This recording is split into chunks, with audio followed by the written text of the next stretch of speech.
इसकी प्रियता प्रकृति की परवशता, शरीर में बड़ा भारी भ्रम है, मैं शरीर हूं, ये कभी छूट ही नहीं रहा है, कभी याद भी नहीं कर रहे और कभी भूल भी नहीं रहे। देखो कैसी भगवती माया का प्रभाव है।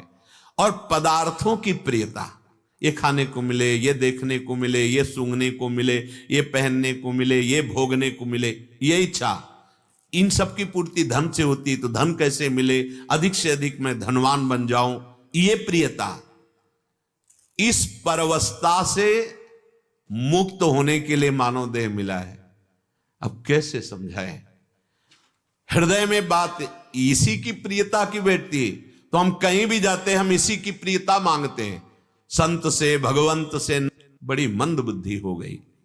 जिससे छूटने के लिए हमें मानव देह मिला, उसी से और हम बंधना चाहते हैं, और अगर कृपा करके वो नहीं देते तो हम उनको कोसने लगते हैं। अब क्या क्या तुम्हारी श्रद्धा का स्वरूप है?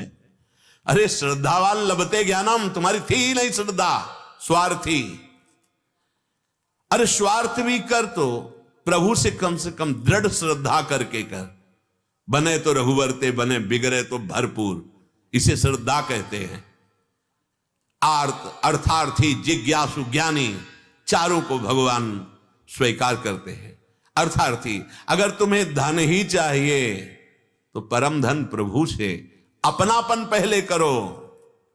कितना नाम जप करते हो, कितनी पवित्रता से रहते हो, कितनी प्रभु की आज्ञा का पालन करते हो? नहीं, ऐसे ऐसे पाप कर रहे हो जिसे तुम पाप समझ ही नहीं रहे हो।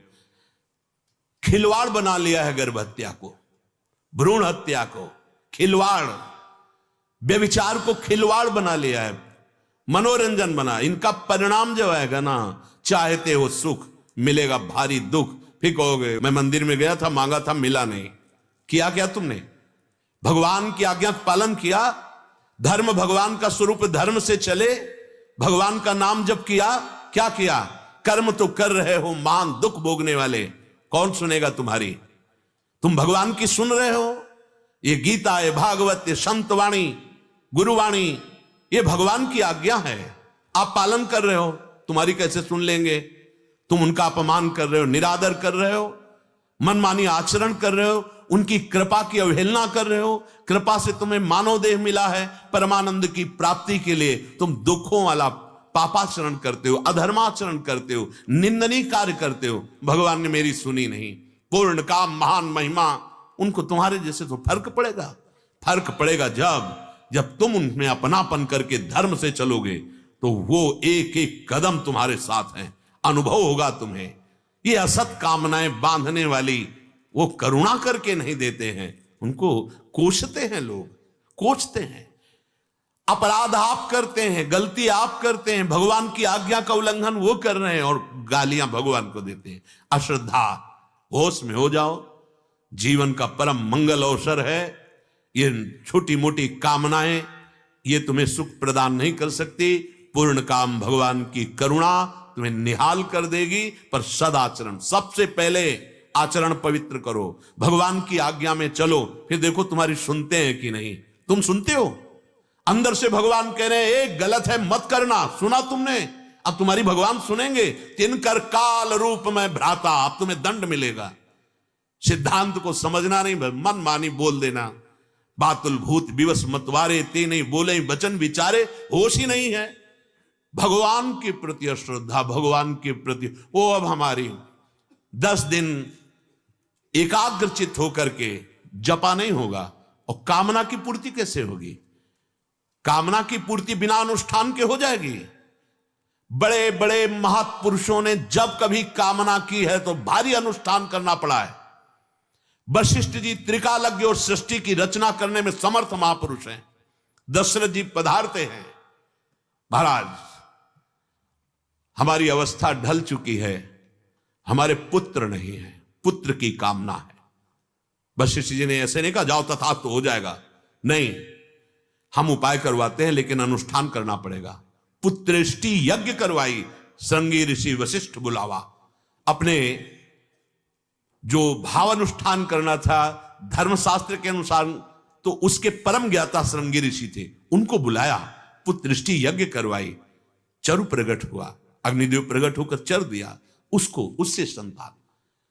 जहां कहीं भी देखो कामना की पूर्ति के लिए अनुष्ठान करना। तुम्हारा क्या अनुष्ठान है? असत आचरण, अधर्म आचरण, फल क्या मिलेगा?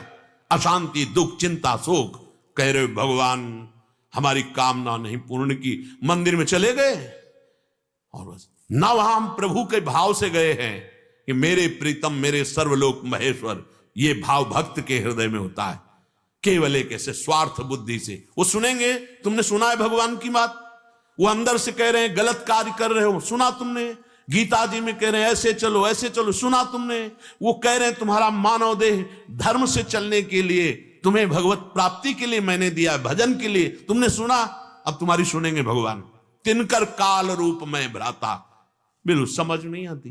तुमने सुनी भगवान की बात, तुमने आज्ञा पालन किया, केवल मनमानी आचरण। कितने आप कामनाओं की बात बताएं, कितने महापुरुषों ने भगवान से कामना की है, लेकिन उसके लिए उनको अनुष्ठान करना पड़ा है। सकामता की पूर्ति के लिए अनुष्ठान है, निष्कामता के लिए कोई अनुष्ठान नहीं। भगवत समर्पित निरंतर चिंतन, जोई जोई प्यारो करे सोई मोई भावे, मेरी कोई मांग ही नहीं। अगर मांग है तो उसके लिए है तब। अगर अटल पदवी प्राप्त करने की ठानी ध्रुव ने, तो देखो 5 वर्ष का बालक इसी मधुपुरी में, मथुरा में आकर के कैसे रह रहे हैं। भोजन भी त्याग दिया, जल भी त्याग दिया और वायु को भी रोक दिया। अखिल कोटि ब्रह्मांडपति भगवान आए और वो पदवी दी कि आज ऋषि उनकी परिक्रमा कर रहे हैं। आप क्या कर रहे हैं? कौन सा व्रत कर रहे हैं? कौन सा आप नियम ले रहे हैं? कौन सा आप तीर्थयाटन कर रहे हैं? कौन सी तपस्या करें? बस मनमानी आचरण भगवान से। तुमने भगवान की मानी, इस बात को समझिए आप। हम आपके मित्र हैं, हम कोई शत्रु नहीं हैं कि हम आपको डांटे। आपको हम वो बात जो हमारे हृदय में, हमारे संतों ने, हमारे शास्त्रों में, आप भगवान की आज्ञा के अनुसार चलिए, भगवान प्रसन्न हो जाएंगे। वही मेरा सेवक है, श्री भगवान कह रहे हैं, जो मेरा अनुशासन माने शास्त्र के अनुसार। तस्मात् शास्त्रम प्रमाणम ते। आपके आचरण कितना भारी अपराध हो रहा है। गर्भ में देखा बच्चा ठीक नहीं, नष्ट करवा दिया, बेटी है ठीक नहीं, नष्ट करवा दिया। ये कोई आप ककड़ी खीड़ा समझे हो? भारी अपराध। इसके बाद जब इसके परिणाम आएंगे तब आप हो भगवान, कहां भगवान? उस समय भगवान नहीं दिखाई दिया उसमें, जो गर्भस्थ शिशु में बैठा हुआ है।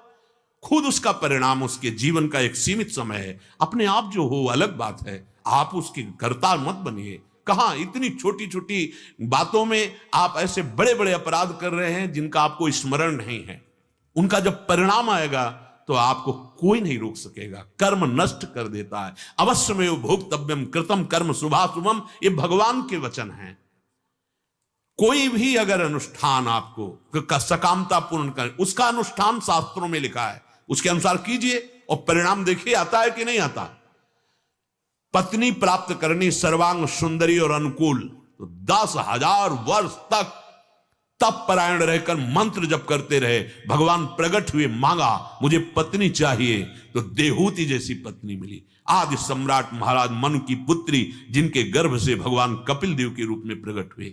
शास्त्र प्रमाणित अनुष्ठान कीजिए, आपकी कामना की पूर्ति होगी। अनुष्ठान से तो मतलब नहीं है। जो मनाया वो खा लिया, जो मनाया पी लिया, जो मनाया वो कर लिया, भगवान हमारे कर दे तो कर्म कौन भोगेगा? तुम अवश्यमेव भोक्तव्यम कृतम कर्म शुभाशुभम, भगवान की वाणी सिद्धांत है, कानून है, शास्त्री, उसके अनुसार चलो। ये मनमानी आचरण करने से अगर तुम्हारी आस्तिकता नष्ट हो गई, श्रद्धा नष्ट हो गई, तो मानव जीवन जो आपको परम कल्याण के लिए मिला था नष्ट हो गया। और योनियों में जाने पर न बुद्धि काम करती है, न कोई बचाव पक्ष होता है। अभी अहंकार कर लो, मनमानी आचरण कर लो, और परिणाम से जब फिर परिणाम, देवराज इंद्र के पद में बैठे थे महाराज नहुष, जब अजगर बने तो केवल एक समय दिया गया था। इस समय यदि कोई सामने आया तो आप भक्षण कर सकते हो, अन्यथा नहीं। महीनों भूखे पड़े रहते। तब वो भीम उनके चक्कर में जब उसी समय में फंसे थे, तब काम मैं छोड़ नहीं सकता। यद्यपि मैं जानता हूं आप हमारे वंश के हैं, पर मैं इतना भूख से व्याकुल हूं। कितना कष्ट जीवों को है। उन्हीं कष्टों से बचने के लिए 84 लाख योनियों से हमें भगवान ने मानव दे दिया कि चलो आप भजन करो, मानव देह दे। हम उसी कामनाओं में, और उसके लिए अनुष्ठान कोई नहीं है। कोई अनुष्ठान नहीं, कोई तप नहीं, कोई व्रत नहीं, कोई नियम नहीं, अपने को तपाया नहीं, कामना कैसे पूर्ण हो जाएगी? मांगने से मिल जाएगा ऐसे? प्रभु को अपना माना है, प्रभु की बात मानी है, बस केवल बावरापन लिए माया का और भगवान पर आरोप, इससे तुम्हारी हानि हो जाएगी। आस्तिकता चली गई तो मृत जीवन है। जिन हरि भगत हृदय नहीं आनी, जीवित सब समान ते प्राणी। वो मुर्दे के समान जीवन है, क्या जीवन का अस्तित्व। इसलिए स्वभाव बनता है, वृत्तियों से वृत्तियां बनती, गुणों से गुण पैदा होते हैं, प्रकृति से प्रकृति के अधीन होकर सबको कर्म करना पड़ रहा है। इसी से मुक्त होने के लिए मानव देह मिला है। ये